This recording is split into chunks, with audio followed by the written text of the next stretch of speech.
रवीश जी, पहले आप इतने रूप में प्रस्तुत होते हैं इनके सामने, पत्रकार, जर्नलिस्ट, देश की कॉन्शियंस, साधक और लेखक। और पहले हम शुरू करते हैं आपके राइटिंग और रचना के बारे में।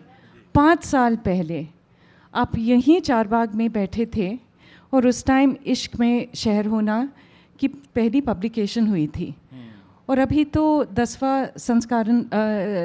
एडिशन हो गई है। हाँ, लेकिन जब 5 साल पहले इश्क की बातें लिख रहा था तो मुझे लगा था कि हिंदुस्तान में चारों तरफ मोहब्बत ही मोहब्बत है। किताब लिख दी तब पता चला कि इतनी नफरत फैल गई है। तो फिर मैंने इश्क की बातें लिखना छोड़ दी और फिर उन बातों को मैं लिखने लगा जहाँ से मुझे उम्मीद थी कि जिन घरों में लोग नफ़रत की रास्ते पर ले जाए गए हैं उनको मैं लौटा लाऊंगा। ऐसा मेरा भ्रम भी था और यही मेरी कोशिश भी थी कि सांप्रदायिकता, राष्ट्रवाद के नाम पे जो सांप्रदायिकता आती है वो दरअसल वो राष्ट्रवाद को कवर के रूप में इस्तेमाल करती है। तो मैं उसको कवर हटा देना चाहता था राष्ट्रवाद का, और लोगों को दिखा देना चाहता था कि ये दरअसल कम्युनल लोग हैं जो राष्ट्रवाद जैसी चीज़ों के सहारे लेकर आते हैं, क्योंकि ये खुद अकेले चलकर सामने से आते हुए नज़र नहीं आते। तो इसलिए बहुत ज़रूरी था कि अपनी सारी भूमिकाओं को एक भूमिका में समेट देने की, और वो थी नागरिक की भूमिका। तो मैं नेता वाला बहुरूपिया नहीं हूँ, मैं नागरिक हूँ जो इधर भी देख रहा हूँ, उधर भी देख रहा हूँ, आपको भी देख रहा हूँ कि हमारा काम जो है, नागरिक की जो निगाहें होती हैं वो सरहद पर खड़े सिपाही की तरह चौकस निगाहें होती हैं। वो देख रहा होता है अपने आप को, अपने अगल बगल को, अपने सियासतदान को, अपने झूठ बोलने वाले नेताओं को भी। तो अगर हम इस भूमिका में ना आएँ और आप ना आएँ तो अंदाज़ा नहीं है कि इतिहास हमें बताता है कि जुल्म का कौन सा बड़ा झोंका, आंधी जुल्म की आने वाली है और हम सबको उड़ा कर ले जाएगी, ले जा रही है, वैसे ले जा रही है। तो इसलिए ज़रूरी था कि आप नागरिक की भूमिका में आ जाएं। अभी अभी आ रहा हूं तो देखिए लोग कितने शानदार और ज़हीन लोग होते हैं। किसी ने गणतंत्र दिवस के मौके पर मुझे बधाई भेजी है और पहली लाइन ये लिखी है कि लोकतंत्र में नागरिक से बड़ा कोई पद नहीं होता है। पहली लाइन यही लिखी है। तो मैं इसी दिन के लिए बोल रहा था और इसी दिन के लिए लिखना शुरू किया कि लोग एक दिन बोलेंगे, और जो लोग बोलने पर तरह तरह की पाबंदियां लगा रहे थे उनके लिए झूठ बोलना मुश्किल कर देंगे। कुछ कुछ होता हुआ दिखाई दे रहा है, मुझे उम्मीद है कि और भी ज़्यादा दिखाई देगा। आज तो गणतंत्र दिवस है। इस दिन में हमारी देश एक रिपब्लिक की फॉर्म में स्थापित हो गई थी, और ये 3 जो प्रॉमिस थी, ये वचन हमने एक आपस में किया था, पर निभाया है कि हम निभाए नहीं, कि हम सामाजिक, आर्थिक और राजनीतिक न्याय, विचार, अभिव्यक्ति, विश्वास, धर्म और उपासना की स्वतंत्रता, प्रतिष्ठिता और अवसर की समता, ये फ़र्ज़ हमने निभाया क्या रवीश? नहीं, हम इस फ़र्ज़ को पूरा नहीं कर पाए, और अलग अलग दौर में अलग अलग लोग इसकी कोशिशें करते रहे हैं, मगर हम सबको समान अवसर देने में फेल रहे हैं। अभिव्यक्ति की जो स्थिति है वो आप देख ही रहे हैं कि क्या हालत हो गई है, और शिक्षा, भाईचारा, जो भी हमने प्रियम्बल में लिखा है, ऐसा नहीं कि हमने कुछ भी हासिल नहीं किया, हमने हासिल किया है, पर हम उस यात्रा की आधी मंजिल तक भी नहीं पहुँचे हैं जहाँ मैं पहुँचकर खड़ा होकर ये कहना था कि हाँ, हम इतना हासिल कर चुके हैं और आगे भी कर लेंगे। देखिए, आज बहुत ही खूबसूरत दिन है, ये महीना है कि जहाँ पर बहुत सारे लोग हज़ारों की संख्या में संविधान की प्रस्तावना पढ़ते हुए नज़र आ रहे हैं। वरना तो हमें स्कूल से लेकर कॉलेज में संविधान की किताबें ही नहीं दिखाई गई थी। बहुत से लोग पूरी ज़िंदगी जी गए और उन्होंने संविधान की किताब छू कर नहीं देखी थी। आज प्रस्तावना उनके हाथों में है और ज़बान पर है। मैं इससे भी खुश नहीं हूँ। मैं तब और खुश हूँगा कि जब वो उस प्रस्तावना को पढ़ने के बाद जीने लगेंगे अपनी ज़िंदगी में, जब वो उनके लिए सिर्फ पढ़ने की एक औपचारिकता नहीं रह जाएगी, एक कार्यक्रम नहीं रह जाएगा, विरोध प्रदर्शनों के अलावा भी उस पर चलेंगे। क्यों ये ज़रूरी है? इसलिए ज़रूरी है कि बहुत अंतर विरोध, कॉन्ट्रडिक्शंस हमारे देश में हैं। बहुत तरह की इमोरलिटी हमारे फाउंडेशन पर बनी पड़ी है कि हम कोई रास्ता ईमानदारी का नहीं ले पाते हैं। बहुत तरह की पहचान हमें एक हिंदुस्तानी पहचान होने से रोकती है। और अक्सर हुआ यह है कि हमने इस सवाल को, नागरिक बनने के सवाल को, कभी गंभीरता से नहीं लिया। अच्छा बेटा बना लेते थे, अच्छी बेटी बना लेते थे, कभी देश के लिए अच्छा नागरिक नहीं बनाते थे। तो आप जब दहेज ले लेते हैं, जब आप किसी का कपड़ा पहचानने लगते हैं, आपको पता है ना? नहीं, आपको नहीं पता है प्रधानमंत्री नरेंद्र मोदी के बारे में? कपड़े से पहचान रहे थे। आप याद कीजिए कि हिंदी सिनेमा ने कितना डराया था। कोई सेठ किसी हीरो के खराब कपड़े में झांक देता था तो कितनी बात चुभती थी उसकी। कपड़े से पहचानने की बात उन्होंने कह दी। इतने बड़े पद पर बैठा आदमी इतनी छोटी बात कहेगा, ये वही कह सकता था जिसके दिमाग में हर समय हिंदू मुस्लिम चल रहा होता है, वही ये हल्की बात कह सकता था। और ये कपड़े से पहचानने वाली बात जो है, उन्होंने एक समुदाय के लिए ही सिर्फ नहीं कही थी, उन्होंने इस देश की जनता की जो बुद्धि है, जो सोचने की क्षमता है, उसको चुनौती दी थी कि 5 साल में हिंदू मुस्लिम दिखाते दिखाते हमने तुम्हें इस स्थिति पर ला दिया है कि अब हम कहेंगे कि सिर्फ तुम कपड़े से पहचान लो, और आप कपड़े से पहचानेंगे। वो तो कहिए कि झारखंड के आदिवासी लोग सदियों से कपड़े से किसी को नहीं पहचानते थे। अपने देश का भूगोल भी नहीं मालूम था, जहां के चुनाव में कह रहे थे वो। तो वो खून का रिश्ता था। घरों में ये सिखाया गया कि शादियों में जो रिश्तेदार आते हैं सब अलग अलग आर्थिक हैसियत के हैं। किसी का कपड़ा खराब हो सकता है, किसी का कपड़ा साधारण हो सकता है, लेकिन खून का रिश्ता है। इस देश में, इस देश से हिंदू और मुसलमान का खून का रिश्ता है।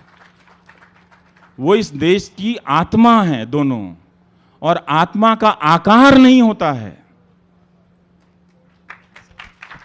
रूह का कोई कपड़ा नहीं होता है। मुर्दे पर कफन डालते हैं, आत्मा को किसी ने देखा नहीं। आप आत्मा पे कफन मत डालो, कपड़ा मत डालो। तूने कहा आप कपड़े से पहचान लीजिए। इसीलिए अगर हम सबको नागरिक बनाया होता तो वो क्या, कोई भी नहीं कह सकता। उनके तमाम पुलिस के जो लोग हैं जो बात बात पर सेडिशन के केस दर्ज कर लेते हैं आजकल, वो लोग भी ये बात नहीं कर पाते। कपड़े से पहचानने वाली बात इतनी हल्की बात थी, चुभ गई मुझे। मैं यही सोचता रहा कि हिंदुस्तान की जनता, जिस गांधी ने कपड़े उतार दिए अपने, जो वो सूट पहनकर आए थे, अंग्रेज उन्हें कपड़े से ही तो पहचान रहे थे ना, तो गांधी ने कहा लो मैं सूट ही उतार देता हूं, कुछ नहीं पहनूंगा, लंगोट में चल देता हूं। पहचानो गांधी को कपड़े से, पहचानो। वो लाठियां लेकर हजारों लाखों लोगों के बीच में चलता हुआ आज भी चला आ रहा है। पहचानो उस महात्मा गांधी को। आज 26 जनवरी है, 4 दिन बाद उनकी हत्या होने वाली है, पता है ना? 5 साल से उनका नाम लेकर रोज उस बिना कपड़े वाले फकीर की हत्या हो रही थी। वैसे क्रोनोलॉजी में तो 1948 पहले आया था और 26 जनवरी 1950 बाद में आया था। आपको बताता हूं, मेरी अंग्रेजी उतनी अच्छी नहीं है। वो क्रोनोस एक ग्रीक गॉड है टाइम का, जो बच्चों को खा जाता है, उससे निकला है क्रोनोलॉजी। हमारे एक अंग्रेजी के दोस्त ने बताया है, तो इसलिए क्रोनोलॉजी समझ लेना।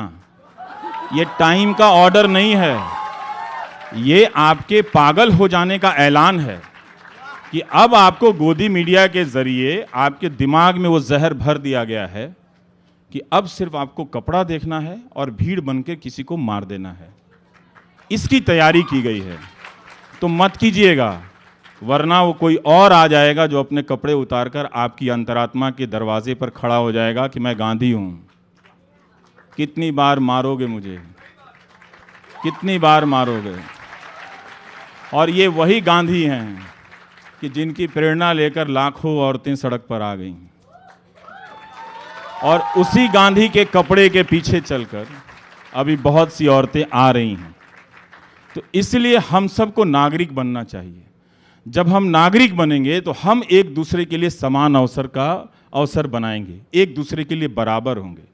ये बार बार कहना बंद कीजिए कि ये धर्म वो धर्म, तराजू पे तौल के सब बराबर है।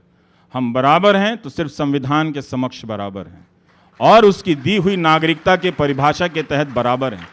ये हमारी नई पहचान होनी थी, जिसके लिए 100 साल तक लोगों ने लड़ाई लड़ी।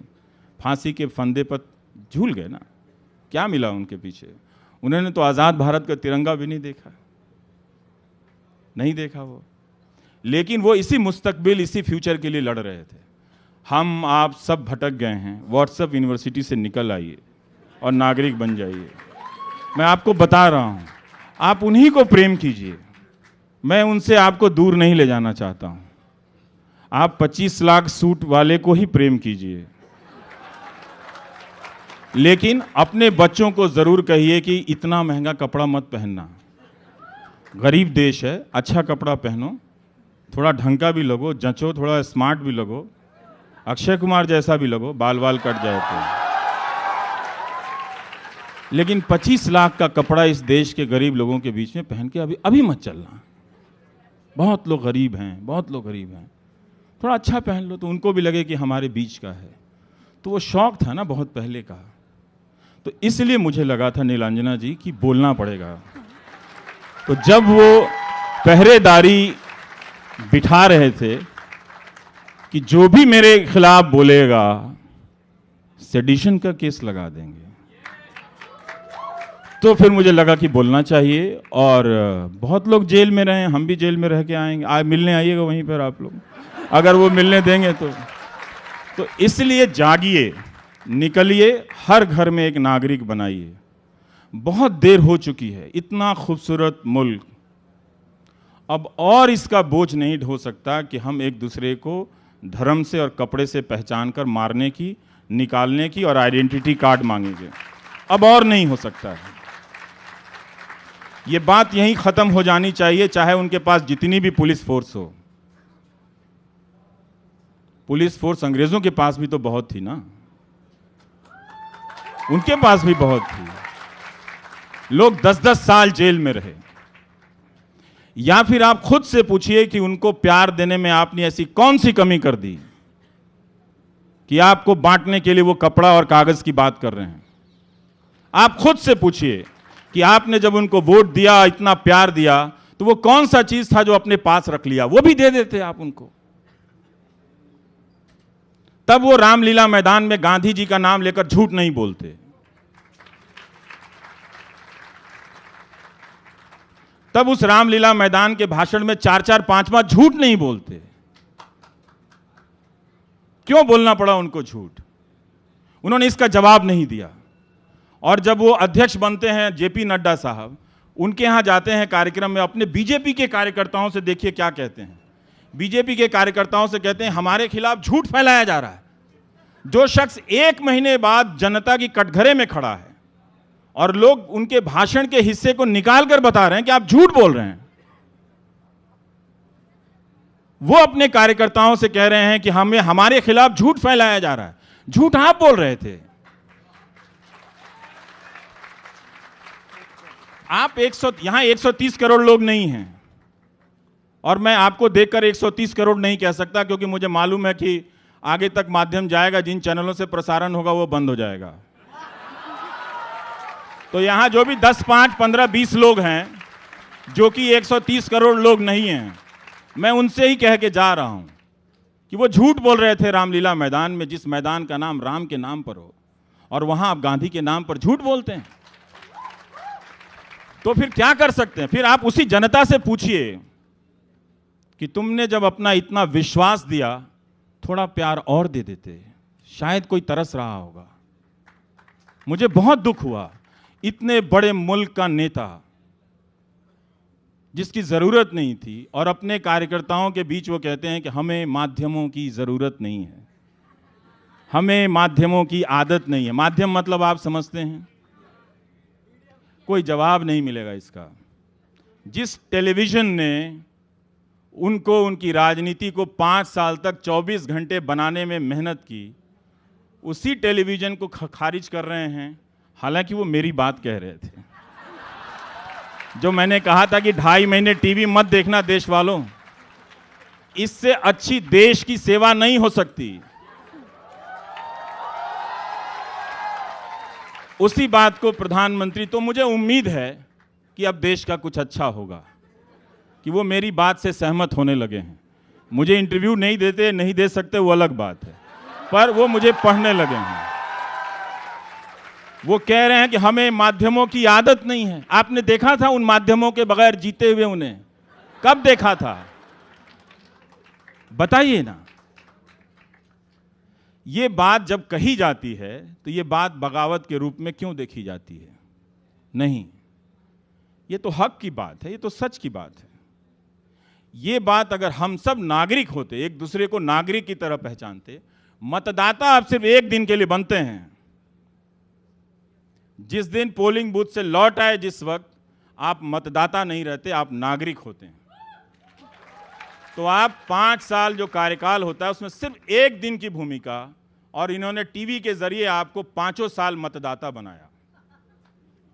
5 साल, हर दिन 24 घंटे। तो इसलिए लगा कि मैं बोलूँगा। बहुत लोग बोल रहे थे, आप लोग भी बोल रही थी। ऐसी बात नहीं था कि बात नहीं थी कि मैं ही बोल रहा था। पर ये जो डर का जो एक पब्लिक ऑर्डर बना था, इस पब्लिक ऑर्डर को तोड़ना बहुत ज़रूरी था। हम लोग तो नहीं तोड़ पाए, तोड़ा तो इस देश की औरतों ने तोड़ा है, कि उनको पता है कि वो बोलना उनके लिए फंडामेंटल है। इसीलिए बोलने की आज़ादी की लड़ाई जो लड़ेंगे, हम मर्द नहीं लड़ेंगे, क्योंकि हमें घरों में सिखाया गया है दूसरों को चुप कराना, और वही आदत कुर्सी तक ले जाती है जहां बैठकर वो सिर्फ दूसरों को चुप कराने की भाषा बोलता है, और ये किसी एक नेता से संबंधित नहीं है। इसीलिए बोलने की जो लड़ाई है वो औरतों की लड़ाई है। इसलिए जब औरतें बोलेंगी तो पीछे पीछे चुप कराने वाले भी बोलने आएंगे। तो इसलिए असली अच्छे दिन अब आने वाले हैं।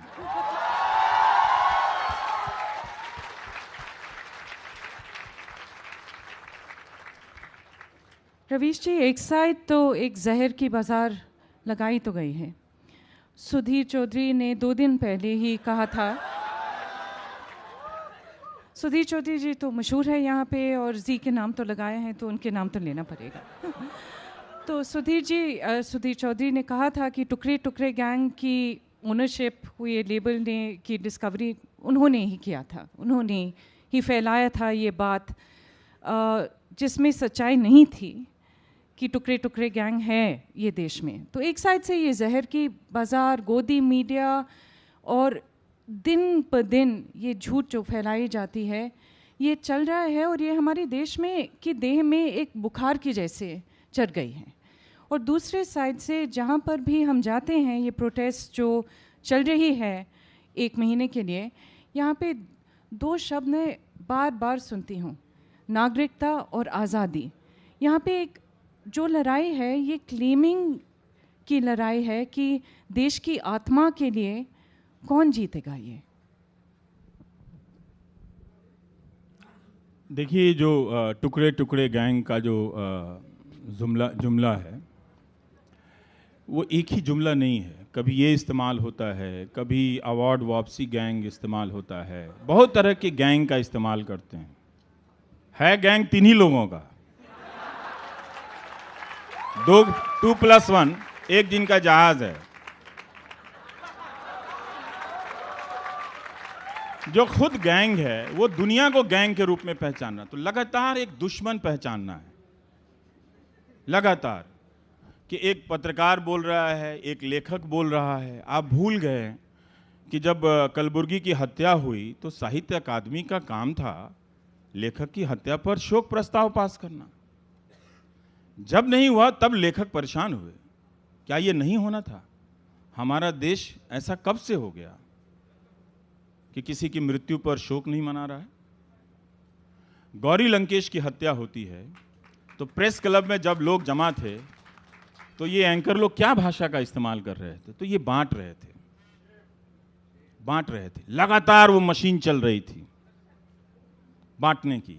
और गांव-गांव में उस व्हाट्सएप यूनिवर्सिटीज के जरिए आप सब लोग, सब जो चुप हो गए थे, उनके जहन पर एक तरह से अकल पर परतें चढ़ाई जा रही थी कि ये दुश्मन है।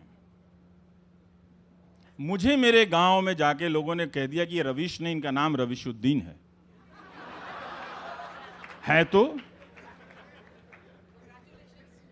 है तो क्या हो गया? क्या वो देश का नागरिक नहीं है? अब कागज मांगोगे? तो इसीलिए अब एक ही पहचान नागरिकता की होनी चाहिए। वो यही कर रहे थे। टीवी एंकरों की भाषा देखिए, खराब अंग्रेजी माफ की जा सकती है इस देश में। बहुत लोगों की खराब अंग्रेजी है, मेरी भी है, ऐसी बात नहीं है। लेकिन उस अंग्रेजी का इस्तेमाल करके सबसे पहले जब आप अपनी नागरिकता कब हारते हैं? जब भाषा हार जाते हैं। नागरिकता हासिल करने के लिए जरूरी हो कि भाषा में एक तरह का संयम और समानता हो, उसमें प्यार हो, उसमें स्पेस हो। जब ये सारी चीजें खत्म कर दी गई और you where is the liberal tonight, जिसका पता नहीं कि वो दिन में कहां रहता है, रात को आके वो लिबरल को खोजता रहता है। तो ये टेलीविजन के जरिए, और आप लोग देख रहे थे कि बड़ा भारी ऑक्सफोर्ड से कोई पढ़ के आया है, अंग्रेजी बोल रहा है, सिस्टम को अकाउंटेबल बना रहा है। लेकिन ये चैनल वाले जश्न मना रहे थे। गौरी लंकेश की जब हत्या हुई और प्रेस क्लब में जब बैठे थे, इनमें से कोई पत्रकार नहीं आया था। तो इन्होंने सबसे पहले पत्रकार को बांटा, क्योंकि अब जो है समाज को बांटने की जो मशीन थी वो जो नए दौर में आई, तो पहले हमारी ट्रेनिंग थी कि सेंसरशिप आएगा। नहीं, सेंसरशिप नहीं आएगा। जिन संस्थाओं से सेंसरशिप आती है वो तो अब खत्म हो चुकी हैं। नाम लेने की जरूरत नहीं है, पुलिस से लेकर कोर्ट तक वो खत्म हो चुकी हैं, तो उसकी जरूरत नहीं है। तो अब उस मीडिया के जरिए इस देश को बदलने का काम किया गया। इसीलिए मैं कहता हूं कि भारत का जो लोकतंत्र है वो अर्जित लोकतंत्र है, पेड़ से नहीं टपका था। 100 साल लड़े थे हम। जब बाहर भारत पाकिस्तान बंटवारे के बाद हिंदू मुस्लिम सिख के तीनों के आपसी दंगे चल रहे थे, तब संविधान सभा में लोग बैठकर अपनी अकल लगा रहे थे कि हमें उस हिंसा से प्रभावित नहीं होनी है। एक ऐसा संविधान बनाना है जो आगे चलकर लोगों के जहन पर तर्क को कायम करेगा। और ये एक ऐसी राजनीति बना रहे थे जो तर्क पर आपकी भावनाओं को कायम करे। इसीलिए 24 घंटा चला। और उसका नुकसान क्या हुआ? तो टेलीविजन के जरिए, और ये मैं मजाक में नहीं कहता हूं नीलांजना जी, टीवी ने इस देश की अर्जित जो मीडिया है, उस देश के अर्जित लोकतंत्र की हत्या करने की कोशिश की है। डेली सामने से सीने पे छुरा मारा है इन लोगों ने। और आज आप वोट के नशे में हैं, उनकी कुर्सी के नशे में हैं, रहिए, मुझे उससे कोई मतलब नहीं है। 10 साल बाद मेरी हर बात को पलट कर देखेंगे कि कोई कह रहा था कि सामने हत्यारा है और आप उसे गले लगा रहे थे। ये हुआ आपके देश में 800-900 चैनलों को लगाकर। तभी मैंने कहा था कि आप टीवी मत देखिए, इससे आसान तरीके से आप इस सरजमी की सेवा कर ही नहीं सकते थे। अपने घर में टीवी बंद करके शाम को पार्क में चले जाइए, डायबिटीज का भी समाधान हो जाएगा, बीपी का भी समाधान हो जाएगा, आप खुश नजर आएंगे। लेकिन टीवी ने आपको बीमार कर दिया, सूचनाएं गायब कर दी गई।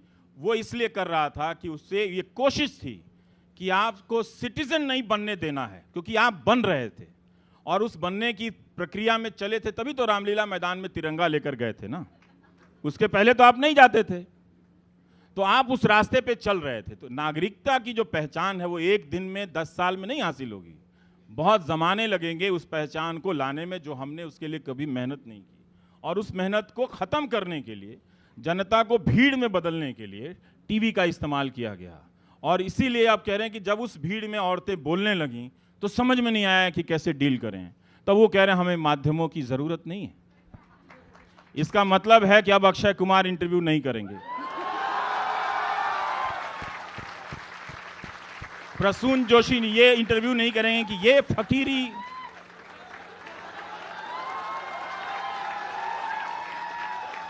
Where did you get this, boss? That fakiri is amazing. Nobody got this, and you found it, fakiri. Oh my God, my. Here we are sitting in London, and we found fakiri. Let's have fakiri tonight. Let's hit the floor, let's dance. We have got the fakiri. ये उस गायक ने लिखा जिसको पैसे और शोहरत की कमी नहीं थी।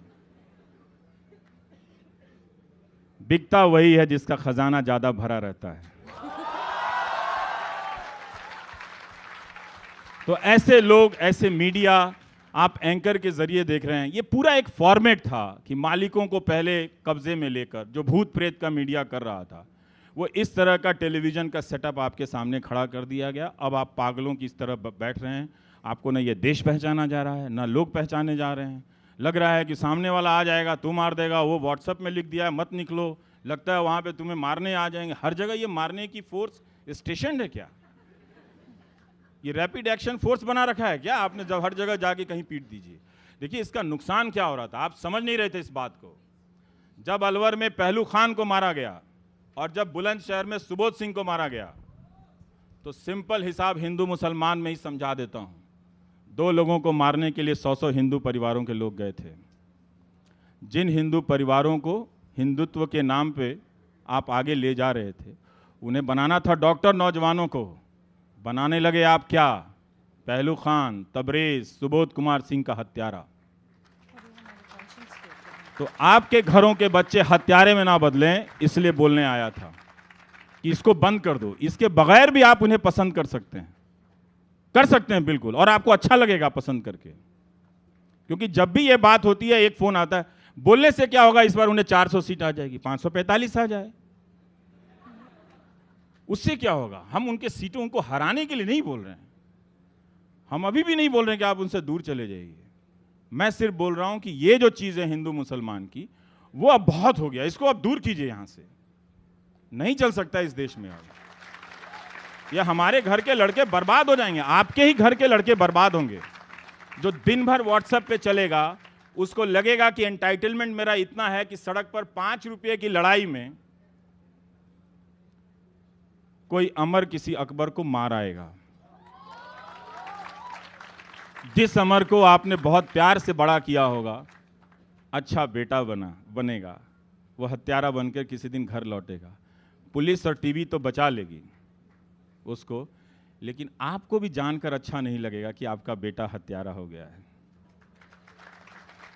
इसलिए बहुत ज़रूरी था कि ये सामने से बोल दो, माने या ना माने ये आपकी मर्जी है। आप जिसको 400 सीट देना है, 800 सीट देनी है, आप देते रहिए, आपका प्यार है, आपका दिल है, आप जानो।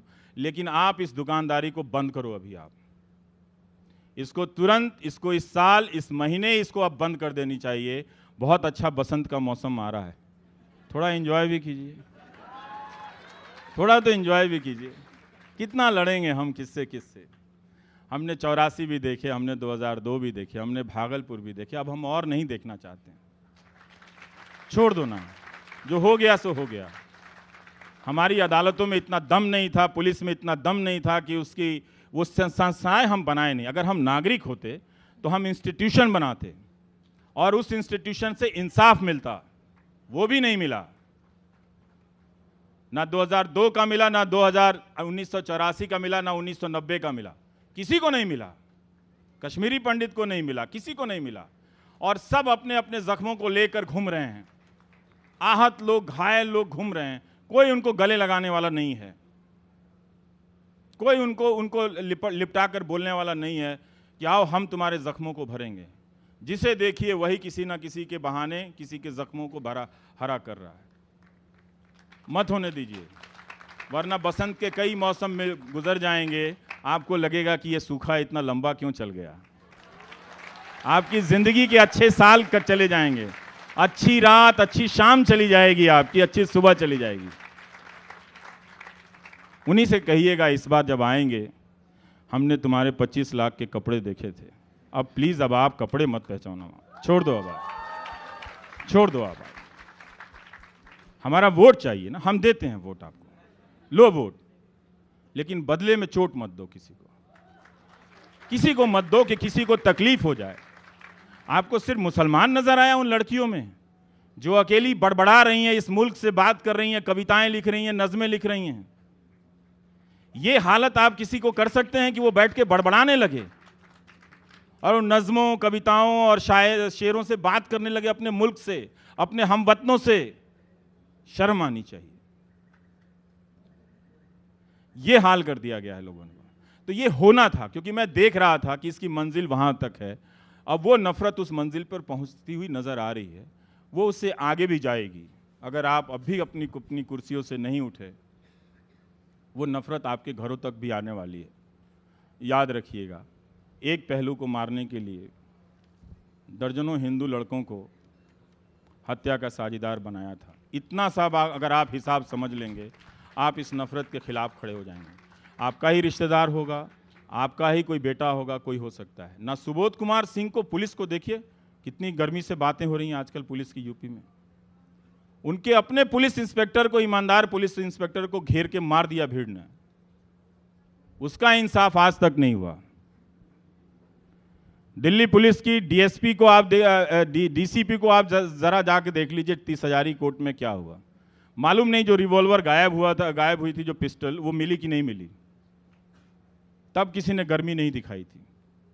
वकील पुलिस वालों को मार रहे थे, तब किसी ने गर्मी नहीं दिखाई दी थी। हम ही बात कर रहे थे। हफ्ता दिन अदालतें बंद रही थी इसी दिल्ली में, तब किसी को ट्रैफिक जैम नजर नहीं आया था। लेकिन अब अलग अलग, चूंकि आपको सिखा दिया गया कपड़े से पहचानना, इसीलिए आपको कपड़ा नजर आ रहा है।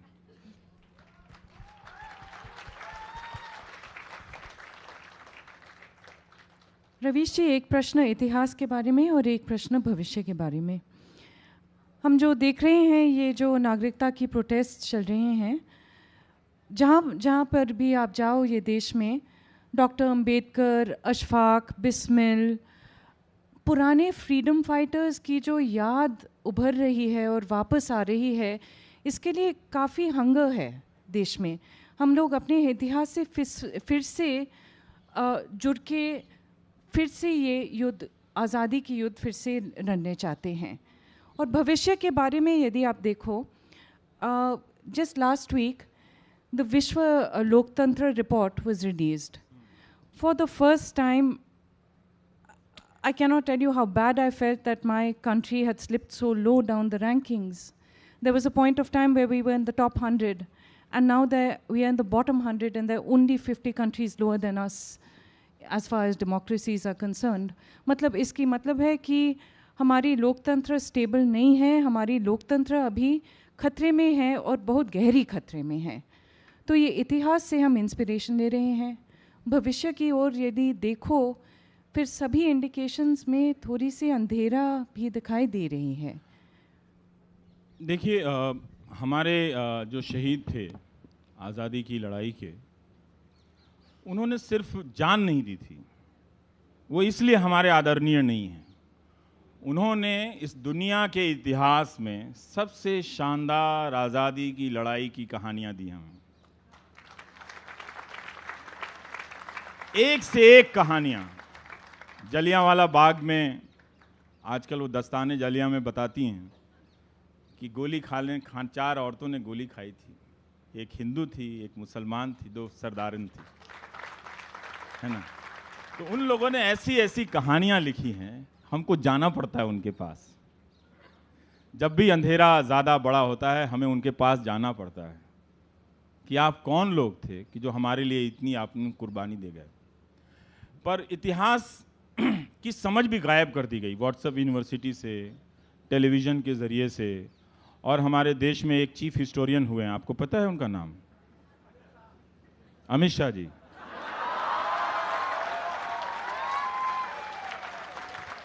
एक लाइन में हिस्ट्री बता जाते हैं, कांग्रेस ने धर्म के आधार पर बंटवारा किया। ये समझ बनाई जा रही है। ये क्या समझ है आपको पता है? ये मैं आपको एक छोटा सा 2 मिनट में बताता हूँ। जब टेलीग्राफ आता है तो न्यूज़ की रफ्तार आदमी के चलने की रफ्तार से ज़्यादा हो जाती थी। पहले अगर आप जितनी देर में पहुँचते हैं समाचार पत्र के ऑफिस में, उतना ही वक्त किसी न्यूज़ के पहुँचने में लगता था। तो खबर आदमी के चाल के साथ पहुँचती थी। तो जब टेलीग्राफ आया तो खबरें हेडलाइन के संदर्भ में आदमी की चाल से तेज पहुँचने लगी। तो अब उसमें कॉन्टेक्स्ट गायब हो गया, संदर्भ गायब हो गया। एक हेडलाइन पहुँचा, प्रधानमंत्री मोदी और ट्रंप ने हाथ मिलाया, यही एक लाइन में जा सकता था। फिर फोटोग्राफ आया तो और कॉन्टेक्स्ट गायब हुआ। फिर टीवी आया। टीवी आने के कुछ साल बाद पहले तो अच्छे अच्छे विद्वान आए। आप ज़रा सा याद कीजिए कि पहले टेलीविज़न चैनलों पर जब डिबेट होता था तो सारे पढ़े लिखे तो अब भी आते हैं, लेकिन तब जो आते थे वो अलग थे। विद्वान लोग आते थे, पार्टी के सीरियस प्रवक्ता, बड़े लीडर आते थे टीवी के डिबेट में। तो उस फॉर्मेट को लेजिटिमाइज किया गया कि हाँ ये बड़ा अच्छा, कोई न्यूज़ की जगह ये ठीक है, ये हमको समझ में आ रहा है, दो पार्टियों की चाल ढाल और रीति नीति में समझ में आ रहा है। लेकिन धीरे धीरे उन सब की जगह वो लोग ले आए जो डिबेट के दौरान किसी का कॉलर पकड़ लेते थे, कोई इस तरह से गाली गलौज की भाषा बोलने लगते थे। तो इस तरह की चीज़ें हुई तो पूरा संदर्भ गायब हो गया और रिपोर्टर का नेटवर्क ध्वस्त कर दिया गया जो इन्फॉर्मेशन लाता था। तो इन्फॉर्मेशन खत्म हो गया। अब बच गया एंकर। एंकर एक मीम था शुरुआती, जो व्हाट्सएप पे मीम आता है ना, गुड मॉर्निंग वाला, 2 गुलाब के फूल और 1 कप चाय के साथ, वो फोटो वाला। तो एंकर मीम बन गया। तो उसके नाम से शो चलने लगे। ये चला, कुछ दिनों तक चला। फिर जब ये पूरी तरह से ध्वस्त हुआ तो आप अमेरिका का ही देखिए, एंकर के इंडिविजुअल नाम से कितने पॉपुलर शो बने। बाद में इंडिया में भी वो शुरू हो गया। उसके बाद ये सब भूत प्रेत का किस्सा आता है और ये सारे इस तरह से प्रवक्ता टीवी पे आके लड़ने लगते हैं और आपको लगता है हाँ बड़ा ज़रूर है यार, ये सही कर रहा है, ये हिंदुओं को अब तो बता ही देना, मुसलमानों को कोई मौलाना बैठा हुआ है, भाड़े पे लाया गया है और वो लड़ रहा है, उसको कोई फर्क नहीं पड़ रहा है। और 24 घंटा चल रहा है, 24 घंटा इस देश में चल रहा है। लग रहा था कि लोग मतलब अभी तक जी कैसे रहे थे भाई, इतना सारा गुस्सा लेके। तो ये एक तरह से कॉन्टेक्स्ट गायब कर दिया गया। अब इसमें सिर्फ एक लाइन की बात चलती थी कि ये अर्बन नक्सल हैं, ये टुकड़े टुकड़े गैंग हैं। ये उस मीम का एक्सटेंशन था। अब वो एक्सटेंशन पता है कहाँ गया? टीवी, ट्विटर और फेसबुक में आया तो उसी तरह से एक एक लाइन में बोला गया। तो ये मीम और उसका एक तरह से ट्रांसफर, हमारी भाषा भी मीम की भाषा होती जा रही है। अब असली जो है आदमी अपने आप में मीम बन गया है। और पता है कहाँ नजर आ रहा है? टिकटॉक में। और वहां पे सारे दलों के नेता पहुंच गए। आप जाकर देखिए, आप सेंसलेस तरीके से वीडियो स्क्रॉल किए जा रहे हैं, आप देखे जा रहे हैं। एक आदमी खड़ा है, उसको एक चाटा मारता है, राइट देखता है, तब तक लेफ्ट से चाटा पड़ जाता है। ये वही टीवी का एक एक्सटेंशन है, मीम बन गया है एक तरह से। तो हमने इंफॉर्मेशन को, सोसाइटी को ख़त्म कर दिया। गरीब देश हैं। आपके देश में नैक जो है, नेशनल एक्रीडेटिंग एजेंसी जो है, MHRD की, इसकी रिपोर्ट है 91% कॉलेज एवरेज और बिलो एवरेज हैं। बताइए, जब इतना खराब कॉलेजों का क्वालिटी होगा उनकी, तो क्या हिंदू, क्या मुसलमान, क्या सिख, हर धर्म में इस तरह के क्वालिटी के लोग पैदा होंगे ना। ये हुआ है। 91% कॉलेज जो हैं वो बिलो एवरेज और एवरेज के कॉलेज हैं। इतना बड़ा देश। और नौटंकी देखिए, बाहर जाकर हम विश्व गुरु बनने वाले हैं, कॉलेज में ताला लगा के। भाई कैसे बन जाएंगे आप विश्व गुरु? आप बताइए ना, कितने लोगों को आप बाहर की यूनिवर्सिटी में भेज देंगे? तो ये हुआ हिस्ट्री के साथ। वो एक लाइन की हिस्ट्री बता देते हैं कि कांग्रेस ने बांट दिया। अब आप फोटो देखिए, बांटने की बहुत तरह की परिस्थितियां थी। इतिहास क्लासरूम में पढ़ाया जाता है, टीवी और पॉलिटिक्स में पढ़ाया जाएगा तो ये टिकटॉक की तरह पढ़ाया जाएगा और आप शाम को पार्क में जमा हो जाएंगे। हाँ जो बड़ा अच्छा, कांग्रेस ने गलत करा, ये नेहरू ने बांट दिया। और जिस मीटिंग में नेहरू के साथ सरदार पटेल बैठे हैं, उनकी मूर्ति बना रहे हैं आप। ये हमारे एकता के प्रतीक हैं। और उनके बगल में बैठे हुए हैं जो वो कह रहे हैं ये इन्होंने बांट दिया। तो ये कैसी कांग्रेस थी कि एक बांटने वाला था, एक जोड़ने वाला था? ऐसे हो सकता है क्या? तो उस इतिहास को हम कैसे समझें, ये बहुत जरूरी है। जब तक हम नागरिक नहीं बनेंगे, गलत भी हुआ और सही चीजें भी हुई। इतना बड़ा देश का इतिहास है। बनारस पहुंच गए हमारे चीफ हिस्टोरियन / होम मिनिस्टर, उन्हें कहा गुप्त वंश का इतिहास थोड़ा सा लिखिए आप लोग। 225 महापुरुषों का इतिहास लिख दीजिए और 25 साम्राज्यों का इतिहास लिख दीजिए। कुंजी बता रहे थे बेसिकली। क्या हिस्ट्री राइटिंग ऐसी है? क्या ऐसी हो सकती है? जो मूल काम है वो छोड़कर आप वहां जा रहे हैं। जाइए, अच्छी बात है। अगर आप इतिहास पढ़ना चाहते हैं, पढ़ाना चाहते हैं, तो बता दीजिए कहां कहां इतिहास में कितने शिक्षक खाली हैं। आप ही तो उसको कॉम्प्लीमेंट नहीं करेंगे ना, वो तो है नहीं। और कह रहे हैं हम ऐसा इतिहास लिखवाएंगे जो चिरंजीवी हो। ये आशीर्वाद कब से देने लगे? सौभाग्यवती हो, बाल बच्चे हो, चिरंजीवी हो, पोते हो, मतलब ये सब क्या है सर? तो कुछ तो लगाइए ना। हम तो सवाल करेंगे ना इस चीज को लेके कि आप कर क्या रहे हैं। तो ये इतिहास की समझ टिकटॉक वाली समझ बनाई जा रही है, और इस तरह की हिस्ट्री की समझ कोई चीफ हिस्टोरियन ही बना सकता है। कि आपके देश में, इस देश में कम से कम एक चीज की आप शिकायत नहीं कर सकते, यहां के हिस्टोरियन वर्ल्ड क्लास हिस्टोरियन हैं। दुनिया की हर बड़ी यूनिवर्सिटी के हिस्ट्री डिपार्टमेंट में हिंदुस्तान का एक अच्छा हिस्ट्री का प्रोफेसर मिलेगा आपको, जिसकी अपनी पहचान है। और वहां बोल रहे हैं कि गुप्त वंश की अवहेलना हुई है। अशोक पर नयनजोत लाहिड़ी ने किताब लिखी है। एक किताब लिखने के लिए 250, मैं बिब्लियोग्राफी चेक कर रहा था, यहां भी होगी वो किताब, देख लें। 250 रिपोर्ट और किताब की। आपको अगर पढ़ना है तो पढ़िए। तो ये था हमारे इतिहास को लेकर। इसी वक्त ये समझ खराब की गई, क्योंकि हमको उस आजादी की लड़ाई के तमाम सुंदर अनुभवों से दूर ले जाना था। जो ले जाए गए, जो लोग ले जाए गए, जिनको लगता है कि इतिहास में कुछ भी अच्छा नहीं हुआ, नहीं हुआ तो आप क्या अच्छा कर रहे हैं? वही चीजें तो दोहराई जा रही हैं। तो इसलिए बहुत जरूरी था कि हम अपने हिस्ट्री को, अब बहुत जरूरी है कि समझें कैसे पढ़ना। कमियां जरूर हैं तो आप लिखिए, उसका सोर्स दीजिए। आपको लगता है कि आपके हिसाब से नहीं लिखी गई हैं, जिस हिस्ट्री राइटिंग को पहले खत्म कर दिया गया लड़ाई से, कि ये राजा महाराजा महापुरुषों का इतिहास नहीं होता, आम लोगों का इतिहास होता है। ये खेल समझिए। उस इतिहास के राइटिंग से वो आम लोगों को गायब कर देना चाहते हैं। आपके वर्तमान में आपको खड़ा करके आपके अतीत को गायब कर देना चाहते हैं, और इतिहास को सिर्फ 25 महापुरुषों और साम्राज्यों का इतिहास बताना चाहते हैं। इस हिस्ट्री राइटिंग को दुनिया की कौन सी यूनिवर्सिटी में पढ़ाई जाती है? आप भेजेंगे अपने बच्चों को ऐसे जगह पर पढ़ने के लिए? तो फिर देखते हैं कि हिंदुस्तान के लोग ऑक्सफोर्ड और कैम्ब्रिज और कोलंबिया में एप्लीकेशन डालना बंद कर दें। फिर इन मंत्रियों के भी बच्चे वहीं जाके पढ़ रहे हैं, हार्वर्ड में। 91%। इसीलिए कह रहा हूं कि चीजों को समझने की जरूरत थी। यह काम मीडिया करता तो नॉलेज इनइक्वालिटी हमारे समाज में पैदा हो गई। अमीरी, गरीबी, हेल्थ की इनइक्वालिटी तो है, नॉलेज इनइक्वालिटी पैदा हो गई। और उस गैप को भरने के लिए आया व्हाट्सएप और टेलीविजन को लगाकर। जो लोग हम पर भरोसे के साथ देखते थे कि ये लोग हमको बताएगा, अखबारों में चीज़ों को समझाया जाएगा, वो काम बंद करके आप जाकर देखिए कि पूरा व्हाट्सएप यूनिवर्सिटी से एक विचारधारा का, एक तरह से वो उसको भी उसकी अच्छी चीज़ें बताते हैं। ऐसी बात नहीं है कि उस विचारधारा में अच्छी चीज़ें नहीं होंगी। 24 घंटा मुसलमान मुसलमान मुसलमान चलता रहता है। ऐसा क्या हो गया है भाई? चले जाओ उसके घरों में, जाकर दरवाजा खोल के देख लो, अगर इतनी नफरत हो गई है तो देख लो जाके कि वो आपका ही है, आपके बगल में बैठता होगा, पढ़ता होगा। देख लो ना, सब मिलके ही तो लड़े थे इस देश के लिए। और कितना डराओगे? इसलिए कि आपके पास टीवी चैनल है। ये आपके देश में हुआ, तो इसलिए लगता है, समझिए कि इस टेलीविजन के खेल को, कि टेलीविजन आपकी डेमोक्रेसी को खत्म कर रहा है। आपके सामने कोई मजाक में या फिर किसी भी प्रकार के रिएक्शन में ये बात नहीं बोलता कि आप टीवी देखना छोड़ दें। बहुत सोच समझ के बोलता हूं। और अगर आप देख रहे हैं तो अप्लाई कीजिए, सवालों को अप्लाई कीजिए, देखिए, सोचिए कि ये क्या दिखा रहा है। फिर आप समझ जाएंगे कि इसका खेल क्या चल रहा है।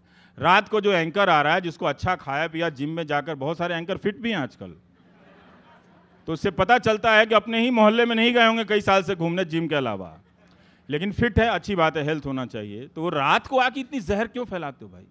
तुम इतने हेल्दी लग रहे हो, तुम इतने हैंडसम भी लग रहे हो, सब लग रहे हो, तुम इतनी नफरत क्यों फैला रहे हो? क्या कमी रह गई है तुम्हारे में?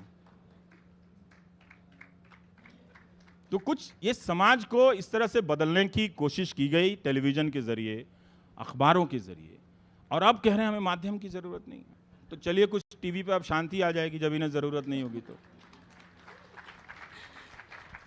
फ्यूचर, मुझे नहीं लगता कि हम अंधेरे में हैं। हिंदुस्तान के लोगों की एक फितरत है, कोई ना कोई एक खड़ा हो जाता है कोई ना कोई खड़ा हो जाएगा। कोई कहीं से लाला लाजपत राय पैदा हो जाएंगे, कहीं से तिलक पैदा हो जाएंगे, कहीं से गोखले चले आएंगे, कहीं से सुब्रमण्यम भारती चले आएंगे, कोई भी चला आएगा कहीं से। आप टीवी की तरफ देश मत देखो, देश की तरफ देश देखो। वहां से लोग, हमारे नौजवान चले आ रहे हैं। और हर बात को चुनाव के रिजल्ट से मत देखो।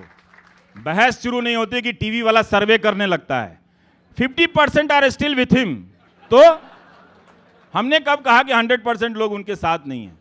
हमारी लड़ाई तो बातों की लड़ाई है ना भाई। 100% हो जाए, हम तो चाहते हैं कि 100% हो जाए। तो इस तरह से चीजें आपको टीवी सर्वे के जरिए और मुहावरों वाले जुमलों के जरिए, जिसमें अंग्रेजी के शब्द होते हैं, मतलब नहीं होता। हिंदी की भी यही बीमारी है, वो इस्तेमाल हो रहा है। मत देखिए इस तरह से। आप देखने लगते हैं अरे बाप 48% decline, 46% up, popularity go up या डाउन, नीचे। लगता है नहीं अभी ठीक है 400 सीट आ जाएगा। नहीं, अभी का सवाल वो सवाल नहीं है। अभी का सवाल है कि हम जिन सवालों को लेकर गुजर रहे हैं, जिन आशंकाओं से लेकर गुजर रहे हैं, हमारे अपने ही वतन के लोगों के दिमाग में बैठ गया है, उस सवाल का जवाब देना, उसको दूर करना, जाकर उनको गले लगाने की बात थी। ये बात उन्होंने कश्मीर के लिए भी कही थी सितंबर के महीने में। मंत्रियों को अब भेजा है उन्होंने, अब गए हैं मंत्री कश्मीर, खुद अभी तक नहीं गए हैं। इतना बड़ा फैसला हुआ, और जब नागरिकता संशोधन कानून पास हो रहा था तो खुद भी संसद में नहीं थे।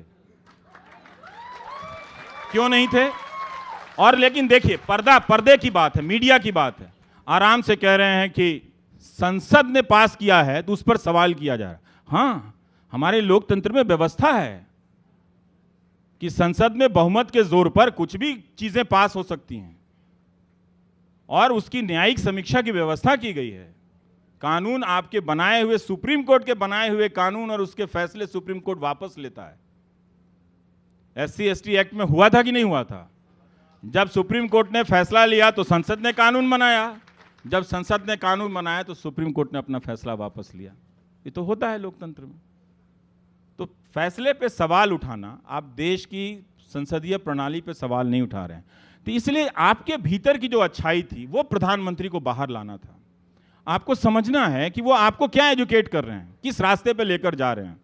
आप तो उन्हें सही रास्ते पे ले जा रहे हो, जहां वो जाना चाहते हैं, 2+1 लोग जहां पहुंचना चाहते हैं, वहां आप हमेशा के लिए उनको पहुंचाए रखना चाहते हो। लेकिन वो आपके बच्चों को कहां ले जाना चाहते हैं? जिस यूपी में 10 लाख बच्चे पिछले साल हिंदी में फेल हो गए, और इस बार निबंध की परीक्षा लेकर परीक्षा में पास हुए बच्चों को परीक्षा पे चर्चा के लिए बुलाया गया था, और उन्हें असफलता का लेक्चर दिया जा रहा था। असफलता से घबराना नहीं है भाई, वो तो पास करके आया, वो क्यों घबराएगा? जो पास नहीं हुआ था उसको लाके बोलना था ना।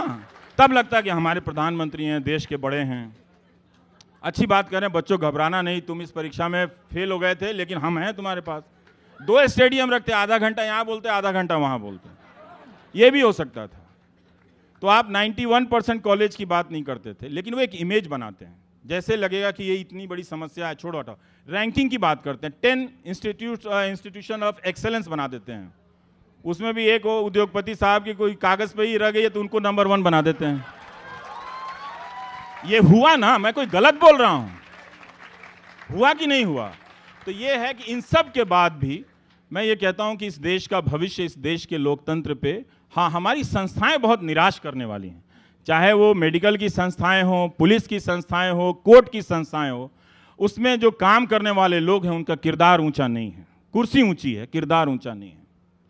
आप नागरिक बनाएंगे तो उस पर बैठने वाले का किरदार ऊंचा होगा, उसका इकबाल ऊंचा होगा, तब फिर आप किसी से नहीं डरेंगे, तब फिर आप किसी से नहीं डरेंगे। बनाया है, दुनिया के कई देशों में ऐसी संस्थाएं बनी हैं, हमारे देश में भी संस्थाओं ने ऐसा समय समय पर किया है, लेकिन एक कॉन्टिन्यूटी चाहिए। वो बनाने की लड़ाई आपको लड़नी पड़ेगी। वो लड़ाई सरकार बदल के नहीं लड़ी जाएगी, वो लड़ाई लोगों को नागरिक बनाकर लड़ी जाएगी। जब आप नागरिक बनेंगे तो सुप्रीम कोर्ट भी बेहतर हो जाएगा, कोर्ट के फैसले भी बेहतर हो जाएंगे, और फिर पुलिस किसी का कपड़ा देख के घर में जाकर गोली नहीं मारेगी, नहीं मार सकती है। तो आप नागरिक बनिए, देखिए चीज़ें बदल जाएंगी। जहां है उनको बदलने की बात ही मत कीजिए। 400 सीट आए या 500 सीट आए, वो आपका लक्ष्य भी नहीं होना चाहिए। हो सकता है और कोई बुरा आ जाए, तब क्या करेंगे आप? इसलिए लोगों को बदलने की, लोगों को नागरिक बनाने की लड़ाई लड़िए। मुझे लगता है कि इसके संकेत अच्छे मिल रहे हैं। इसका कोई राजनीतिक परिणाम के रूप में मैं देखता भी नहीं, पर मुझे लगता है कि लोकतांत्रिक परिणाम इसका अच्छा है। लोकतांत्रिक परिणाम ये आया है कि जिस डर को बनाने के लिए इतना इन्वेस्ट किया गया था, वो इन्वेस्टमेंट बाकी इकोनॉमी की हालत की तरह गायब हो गया है।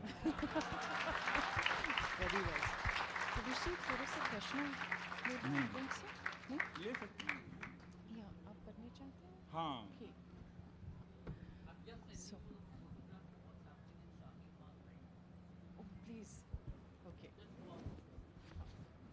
अभी शाहीन बाग से एक फोटोग्राफ दिखा रहे हैं। अच्छा। आप देख नहीं सकते हैं, काफ़ी बड़ी संख्या में लोग हैं यहाँ पर, और अब एक ही शाहीन बाग नहीं है, 60-70 शाहीन बाग हो गए हैं। और मुझे आपकी तालियां ही आपकी उम्मीद हैं, इसलिए ये मत देखिएगा कि सरकार में कौन है, ये देखिए कि आपके मोहल्ले में नागरिक कौन है। आप उस रास्ते पर चलिए, और जिस किसी को भी लगता है कि उसे एक दिन इस मुल्क से निकाला जाएगा, उसकी पहचान पूछी जा रही है, बस उसे गले लगा लीजिए। करो तुमको जो जैसी इबादत करनी है, करो तुमको जैसी बातें करनी है, हम सब एक हैं, नहीं बंटने दीजिए।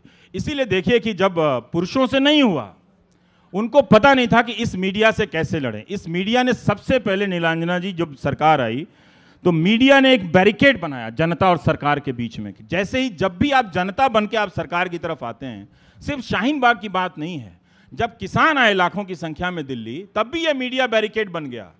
नहीं गया किसानों के लिए भी, वो किसान हिंदू थे, वो हिंदू किसान थे, उनके लिए नहीं गया। ये मीडिया हिंदू का भी नहीं है,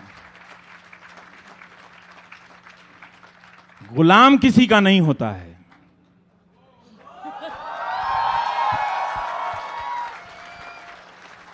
वो किसी का नहीं होता है।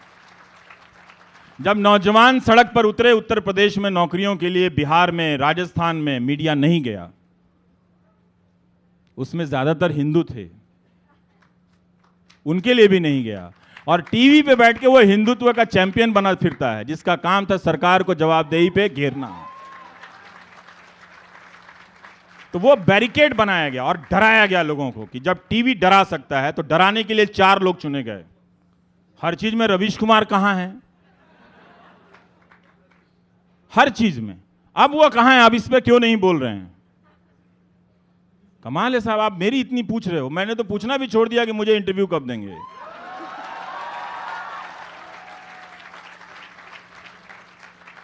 हर चीज में वो ट्विटर पे चालू हो जाता है तो 1500 लोग आ जाते हैं और ट्रेंड कराते हैं। लेकिन जब लोगों ने अपनी नौकरी के सवाल को ट्विटर पे, बहुत अच्छी चीजें, अच्छे सवालों को लेकर ट्रेंड हुई, उसमें आपके ही बच्चों को नौकरियां मिलती, उसको मीडिया ने कोई ध्यान नहीं दिया।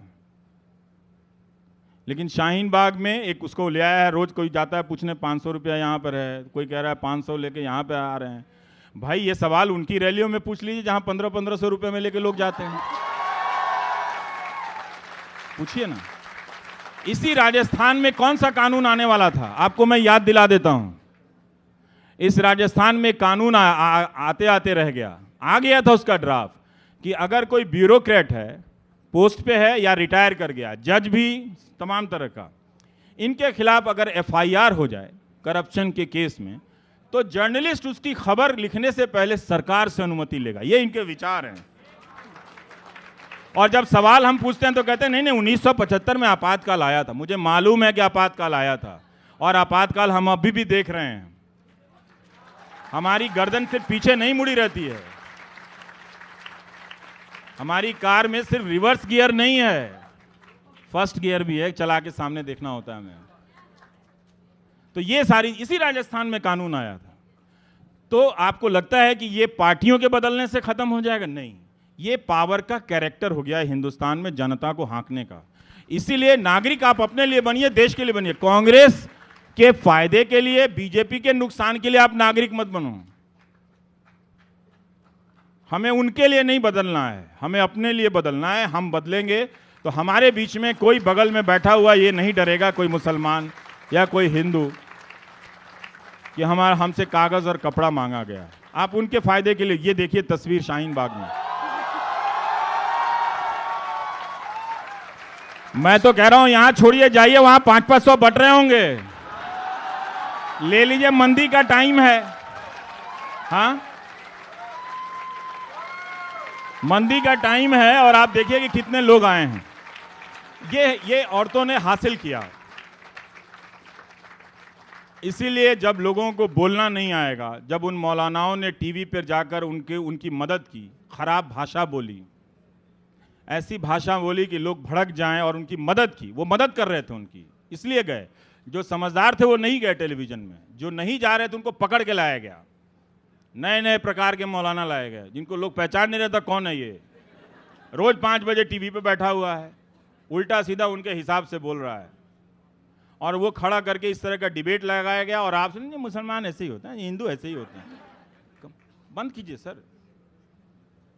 किस कौम में, किस प्रदेश के लोग एक दूसरे के बारे में ऐसी बातें नहीं करते, चुटकुलों में, लतीफ़ों में? कहने दीजिए उसको। पॉलिटिक्स में सोच का हिस्सा मत बनाइए। हंस लीजिए, कोई लतीफ़ा है तो कोई हंस लीजिए, उसमें कोई बुराई की बात नहीं है। तो इसलिए आप देखिए कि शाहीन बाग की औरतों ने किस तरह से इस सिटीजनशिप के स्पेस को रीडिफाइन किया है। अब वो सिर्फ प्रोटेस्ट नहीं है, वो अब एक आदमी बन गया है।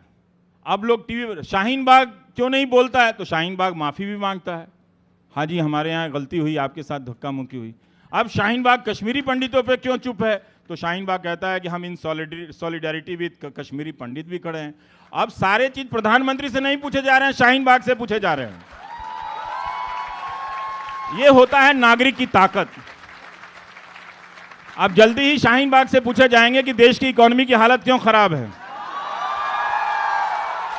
तो मंच की दादियां कहेंगी जी हम चिंतित हैं, हम चिंतित हैं। तो उन्होंने एक स्पेस बनाया, हम मर्दों ने और पिताओं ने। मैं हमेशा कॉलेज में जाता हूं तो कहता हूं, बुरा मत मानिएगा, कि अपने अपने पिताओं को घर में चेक करो कि वो 20-20 साल से एक किताब नहीं पढ़े हैं, लेकिन कश्मीर पर एक्सपर्ट बनकर ड्राइंग रूम में भाषण दे रहे हैं। और आप जेएलएफ में आए हो, उनके लिए किताबें ले जाओ अपने डैडियों के लिए। तो इस पिताओं की वैरायटी ने इस देश के लोकतंत्र को बहुत खराब किया। इसीलिए माताओं की नई वैरायटी आई है। उनको आने दीजिए आगे, अच्छा ही होगा, खराब नहीं होगा। कम से कम उनके हाथ में लाठी और बंदूक नहीं आने वाली है, वो गालियां नहीं देंगी आपको। आप उनसे धक्का खा के गिर जाएंगे तो उठा के बिठा ही लेंगे कि चोट लग गया बेटा, बेटा मेरा, आ जाओ बैठ जाओ। तो कहानियां ढूंढी जा रही हैं। अब शाहीन बाग से सारी नाइंसाफियों की बात शाहीन बाग से पूछी जाएगी, और शाहीन बाग बोल रहा है। ये होता है पब्लिक की अकाउंटेबिलिटी। देखिए कितनी बड़ी है। आप प्राइम मिनिस्टर से पूछो, किसी सवाल का जवाब नहीं आएगा, मैंने तो पूछना छोड़ दिया। लेकिन शाहीन बाग से पूछो, जवाब आ जाता है, आता है ना। इसीलिए मैं कहता हूं कि शाहीन बाग कोई मोहल्ला नहीं है, वहां बैठने वालों का कोई कपड़ा नहीं है, मजहब नहीं है। शाहीन बाग आप हैं, आप हैं। इन औरतों ने, जिनके पास अपनी जिंदगी से वक्त नहीं था कि देश के बारे में सोचें, कितना सुंदर हुआ कि इतनी औरतें देश के लिए सोचने के लिए आ गई। वो इसलिए आए कि डराया आपको भी था, मेजॉरिटी को भी। सबसे पहले जो उनके सपोर्टर व्यापारी है वो कहते हैं आप बोल दो जी, हम नहीं बोलेंगे, जीएसटी के कारण बर्बाद हो गए। बताइए, हम क्या आप खुद ही उनको बना रहे हैं, कह रहे हैं कि हम क्यों बोले भाई, अब मुझे भी डर लगता होगा। नहीं नहीं, आप बोल दो, हमारा नाम मत लेना।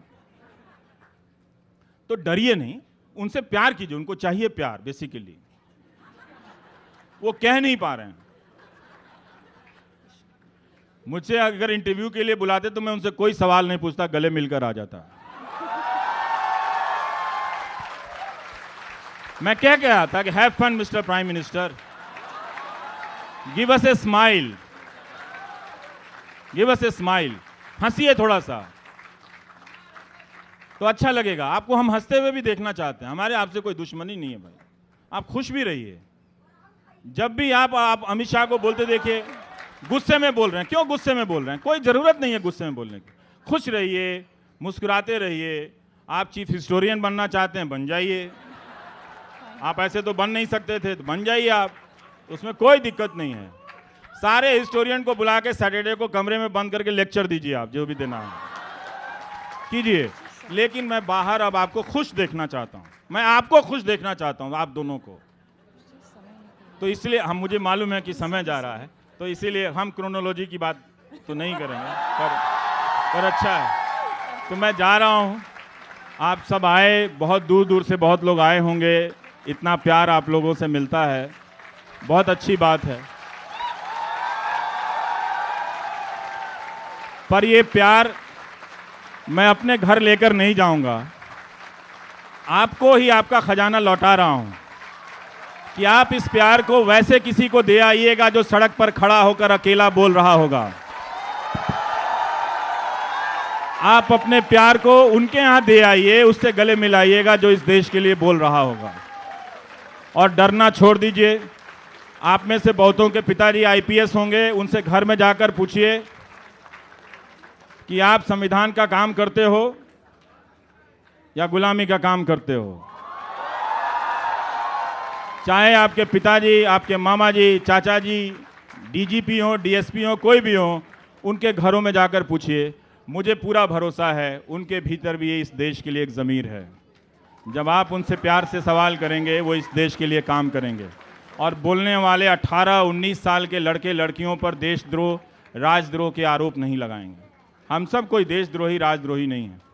कोई मिला 5 साल 6 साल में जो कहने वाला कि वो प्रधानमंत्री को गले लगाना चाहता है? कोई नहीं मिला। और चीफ हिस्टोरियन को मैं किताबें भी दूंगा कि आप पढ़ो आप गुजरात में। Thank you. तो बहुत अच्छा है, नफरत नहीं करनी है, किसी से नहीं करनी है। Thank you.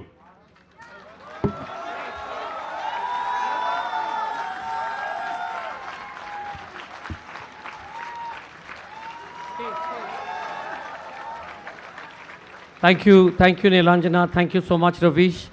On the occasion of the 71st Republic Day, the Zee Jaipur Literature Festival is really proud to partner with AirAsia India, part of the Tata Group, to raise awareness about the climate. As all of you know, we have lots of programs on climate emergency.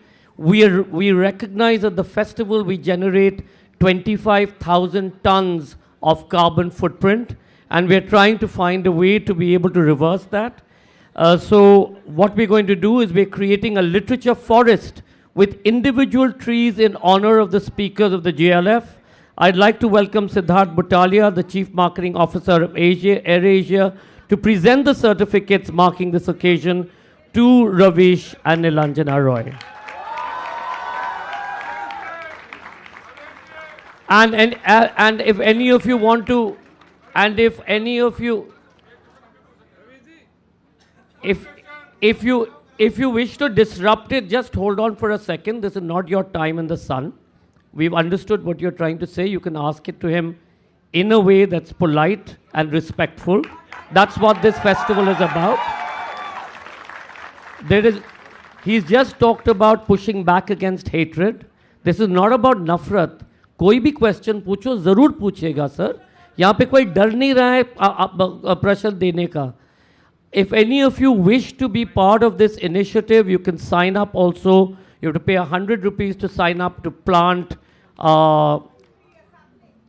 a sapling, and you can do so at the help desk. Siddharth. Ravish, do you want to take his question as he's been so... Ask the question. No, there's only one question we can take. We can hear the gentleman. आप पूछिए sir. Okay. आप पूछिए.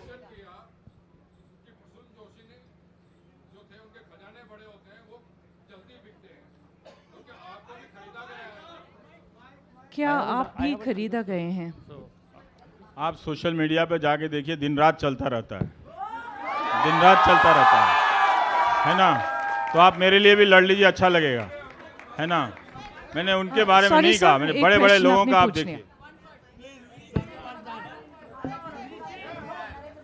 जी. We wish to thank Ravish Kumar and Nilanjana Roy, along with our sponsor Dainik Bhaskar, for this very gripping session.